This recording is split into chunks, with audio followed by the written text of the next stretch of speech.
The Trojans went 11-3 and won the Sun Belt Championship game last year. They played in the Birmingham Bowl. They opened their 2024 season August 31st at home against Nevada.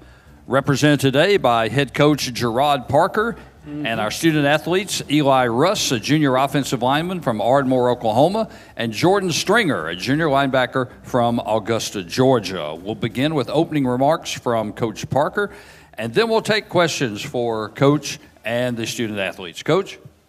Thank you very much. My mom would be proud to say it's Gerad Parker. She did the spelling. I apologize. Here we for go, right? This is good. This is where it should start. Listen, thank you all very much. You have to give a huge shout out to Commissioner Gill, the Sun Belt Conference in this event today. It has been first class, top to bottom, which has been the case since we've had the chance to become the head coach at Troy. I'll be brief, but I do want to say that I'd be remiss if I don't say, Candy Parker, thank you. Thank you for packing up the homes for all these years. Kids, I love you. Troy Nation, I could not be more grateful for how you have welcomed not only my family, but the families of all of our new staff, their kids, and our new players. And then lastly, I will say I could not be more proud and humbled to be the head football coach at Troy University. I could not be more proud and humbled to be the head football coach of the players of Troy University. You're going to meet two of them today, but these guys represent a locker room that is a lot like them, and it speaks volumes as to why Troy is Troy and will remain that way. I'm just very, very proud of them. And really quickly, I want to introduce who the two here are to represent us, and that is linebacker Jordan Stringer. Just couldn't be more proud of how he's accepted me personally, but also how he has helped lead and push a new culture, but also remember who Troy is and continue to push it in a way that allows us to hopefully continue to meet those standards. So glad to have Jordan here, and then Eli Russ on offense, center that has a lot of responsibilities and large expectations to do everything it takes to run our offensive line, communicate what all has to happen pre-snap, and then do his job after the ball is snapped. So very happy to have these guys with us. We had a great dinner last night. New Orleans did not disappoint. And with that, I will hush and let these guys take questions and take questions from you all. But thanks very much. And again, just a special thanks to Chancellor Hawkins and our athletic director over here that wins Best Dressed, Brent Jones. That's it. Questions? Thank you, Coach. We'll now open the floor for questions for media members in attendance. Please raise your hand, and we'll have a microphone brought to you. And for those of you joining us on Zoom, please remain on mute. Type your questions into the chat, and we'll read them here in the room. And we do have a Zoom question also, and this is for Coach Parker. Coach, you probably have fewer upperclassmen, fewer players in your final year of eligibility as anybody in the country. Can that be a positive, and can that also be a negative? Well, it better be a positive. It will be a positive. I think it's the reality of our jobs everywhere in college football, and we have a fan base that has high expectations, and so do our administration, and our players do too. We have to embrace what is the new model. We have to embrace change and new from our staff and players, and it's our job to pick the right people to be a part of us and teach them the way, and our guys have done that. Our staff has done that. It's a challenge, but I do think it's a positive. You see who's got a chance to come in and become a part of our roster, and it's something that's exciting to build. And to see what that becomes and how we start this season and finish it will be certainly what tells the story in 2024. Emmanuel Peppa, Sun Belt Conference. Coach, just wanted to get you to talk about, I'm sure it was hit the ground running right away, but what are some of the things that really stood out to you kind of early on, especially going through spring and summer, that really stood out that excited you about what's to come this season? Well, I think we tell our players all the time and the staff, the power lies in the people, and if that ever changes, then we need to find a new profession. So I think the most exciting piece of this for me has been the people of Troy and the players of Troy. That is what gets me up in the morning and keeps us working. It's a special place filled with a blue-collar style people, a place that expects winning, sets a standard of winning, and we get supported that way through our administration. So I think that's the most exciting piece. You see success, past success, and you also know that's the standard, and what better way to get you motivated than that? Coach, Hunter Dawkins with the Gazebo Gazette and Super Talk Mississippi Media. the foundation for the last 2 years that Coach Summerall has left you guys, 2 championship seasons. Is the expectation, is that something that you're trying to coach out to the players all throughout, depending on, I guess, from what has been left over? Well, there hasn't been much left over, but the foundation of winning will be here long before I got here, Coach Summerall, Coach Brown, and all those before with Coach Blakeney, and it'll be there long after. I think the biggest piece to all this is the expectation of Troy University is success and is winning, and that's been carried out by a lot of great men and a lot of great players. And so my job and our job is to put our players in the best places and positions to allow us to continue to carry out that expectation.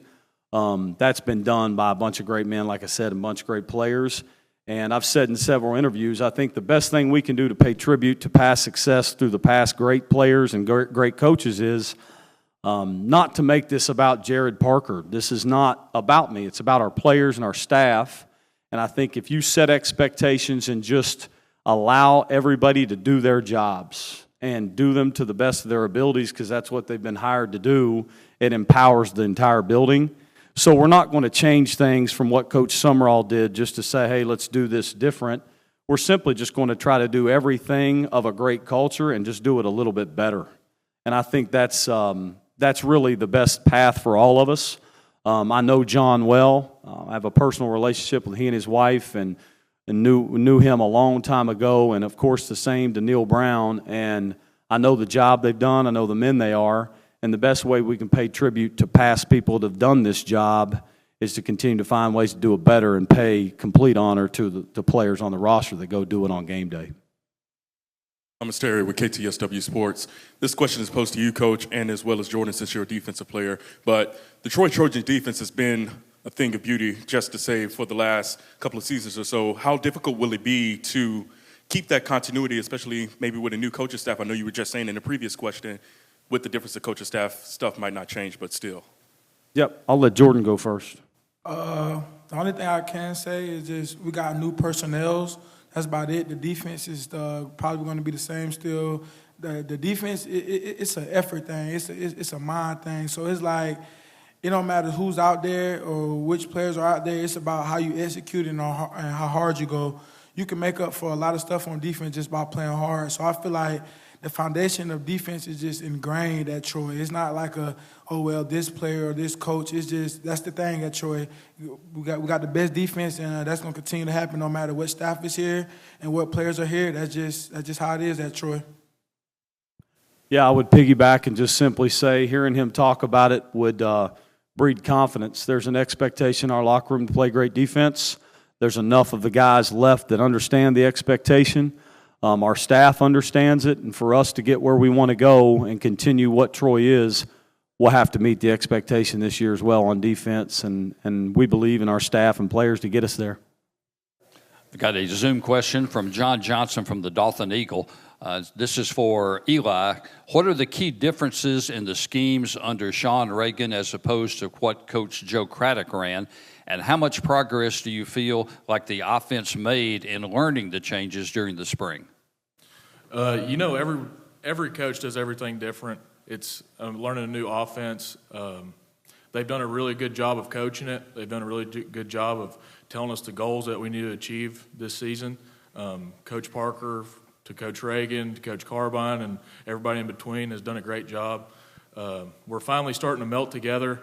Adding all these new players, that's just how college football is nowadays. You're going to have that time in between where you really don't just know everybody just yet, but after the winter conditioning and spring ball and summer conditioning, we've started to mend together a lot better, and I think we're going to be a pretty well-oiled machine by the end of it. Lindsey Bonner, WAKA. You lost Gunnar Watson in the quarterback position. Just curious how you saw the guys in the hunt progress through the spring. Yeah, Gunnar, just such a great guy and stood for all the things Troy is as a sixth-year player. That room's come around great. I think, again, the model of went through spring with two quarterbacks, and to be able to add a true freshman and a transfer and get some numbers in that room to be able to operate and practice and improve is is one piece of it. The other piece is there's a real quarterback battle that we go through that just makes everyone better when you're competing for jobs. We like where we're at and where we sit in that room. It's progressed very nicely through spring ball. Summer's been really good to them as well, and I would say we're very excited to get through those first 4 practices and get reps in and practice the way we need to with 2 spots to get reps in for those guys so we can have that room ready to go when we roll out. Got a question here for Jordan. Kind of piggybacking off of what Coach said earlier. It's really about the past and transitioning that into the future. Carlton Marshall, hanging out, being on the sidelines. How do you kind of learn from that and then kind of make it into your own where you're sitting on stage now? It's Jordan Stringer up here putting on the jersey. What do you kind of take personally from that? I definitely don't take it for granted to be able to play under Carlton. It's crazy that you mentioned him because I just talked to him a few hours ago, and I just told him, man, your name still rang a lot of bells in this Sun Belt. So it's just like having him ahead of me and just watching him play and how serious he took the game, his preparation, his execution. It just makes me want to be better than him and also just learn his things and critique it even more. So the player he was, man, is just you don't come across too many players like that, and I don't take it for granted at all. And I just want to keep elevating, and one day I could look at him and say, I'm very thankful for you, bro. Like, you put me in the best position to be a linebacker at Troy and go down in the book. So I definitely don't take it for granted, and I'm going to just keep striving for greatness. We've got a Zoom question for Coach and also for Eli, since you're on offense. Chris Lewis led the country last year in average yards per catch, but now he's going to miss the 2024 season after his surgery this past spring. How big a loss is that, and how do you sort of recover from something like that? Well, I think the first thing we've done is we've kept ourselves very close to the situation that Chris is in and understood, number one, it is to help Chris in a fight that he is in. That first fight is for him to come out of this cancer-free and to have a young life available that he can still add a lot of value to our football team, but more than anything, he's one of those guys going to add a lot of value to our country and world. So our focus is to make sure that Chris has our support and love, and we've done that from afar. We can't wait to get him back with us so we can have him around us. He'll give us just as much value as hopefully we provide him, and him healing and continuing to fight as we get back around him and let him become a new student assistant coach. As far as his value as a player, and to say how that impacts, anytime you lose a great player anywhere, there's a void to fill, and certainly we will miss him and all that he has done in production and what he was as a playmaker and an explosive pass catcher last year. And to my point to the offense and other pass catchers, as we have guys ascend and earn jobs, we have an obligation to fill that void. And no better way to pay some respects and honor to a teammate that's in a real fight is to go out and play the game the right way and become a playmaker yourself. So that is our messaging. It's what's been our messaging, and we're just so glad to get him out of the hospital and get him to us and have him be a part of who we are.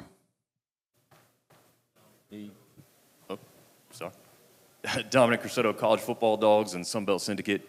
You mentioned, obviously, the loss of Chris Lewis, unfortunately. But who are some of the unsung heroes that you guys are going up against in practice or blocking for in practice that you think are going to become big names here in the Sunbelt this season? I'll tell you one. He's sitting right next to me. Jordan Stringer, he's one of the guys that you want to practice with. He makes you better. He's never going to knock you down. He always picks you up. He's that kind of teammate. He's great in the locker room. I don't know if there's a better linebacker in the conference right now. So that definitely makes games a little bit easier. Oh, but now mine are DN. We have Raymond Cutts. He played behind Javon Solomon last year. He's going to be a great dude off the edge, fast, got good size, and on the offensive side, I gotta say, I'm good. I want to see Damian Taylor take the strides he started taking last year at that running back position behind Kamani. So we got some dudes who I just think are gonna have a bigger name and a bigger impact this year because we're gonna need them to. So those two guys are the guys who come off the top of my head right now.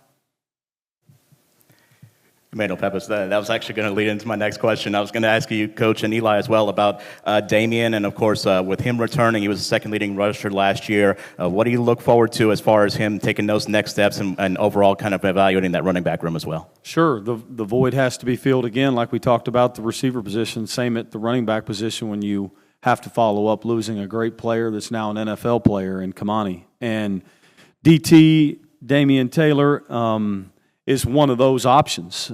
He's made huge strides with his body and endurance, him learning a new offense, him becoming who he needs to be as a runner is something he's grown in a great deal through spring and even summer training.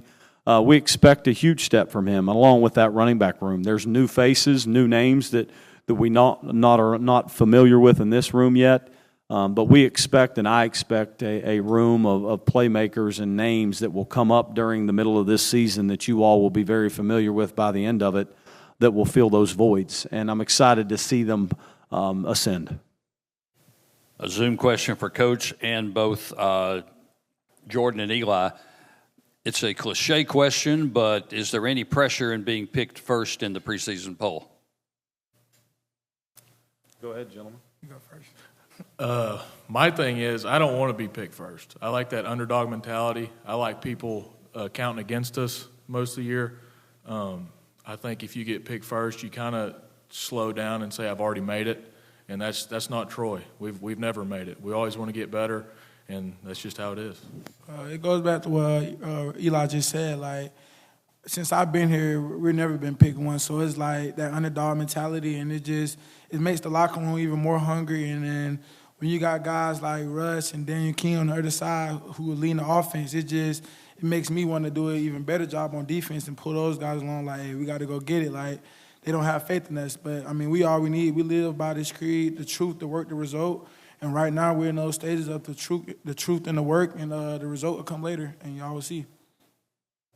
Well, that about makes me get tears in my eyes because that's it, right? The truth lies in the work. It's what we live by. It's what Troy is. We don't have traffic in Troy. Our guys come to the building. They go get a degree, and they come back to the building as much as they can. We wake up working. We go to sleep working. That's who we are. It's what defines us. It's what will define us. And we'll see what this looks like at the end of the year, and we're excited to show everyone. This is for Coach, and if any of the guys want to comment as well. Obviously, with being such a tough conference, it's been labeled certainly as the best Group of Five conference, and such a competitive conference in the Sun Belt. We see all of these schedules that are made with a purpose and an intent. Just kind of talk about that and how you feel like your pre-conference schedule will prepare you for Sun Belt play. Yeah, I mean, it can't say enough about this conference and how we're led from commissioner, but also by the head coaches in it. It's just the proof shows it. You get a chance to meet these guys in May. You can see why the conference is so strong. To our schedule, we've got 8 conference games, of course. That's going to be a tough fight week in and week out. Our out-of-conference schedule starts with Nevada out of conference, and then we go straight to Memphis, who's picked to win their league. We'll put our schedule up against anybody. We'll then fly out to Iowa and go face a Big Ten opponent. We've been out there a few times in my career, and there's no tougher place to play in the country than at Iowa. So we believe our schedule's strong. It should be. It's put together well, but it also is a challenge for us that we need, and it gets us ready to play what we believe to be in the Premier League of Group of Five football, an 8 conference schedule that will be second to none with those 8 straight. With no more questions in the room, Coach Eli Jordan, thank you for being here, and good luck to you in the coming season. Thank you. Thank you all. That's good. I want to make a quick correction on the Zoom question. Troy is the defending champion. They were picked second in the West Division preseason poll. We will now take a break for lunch. We'll be back with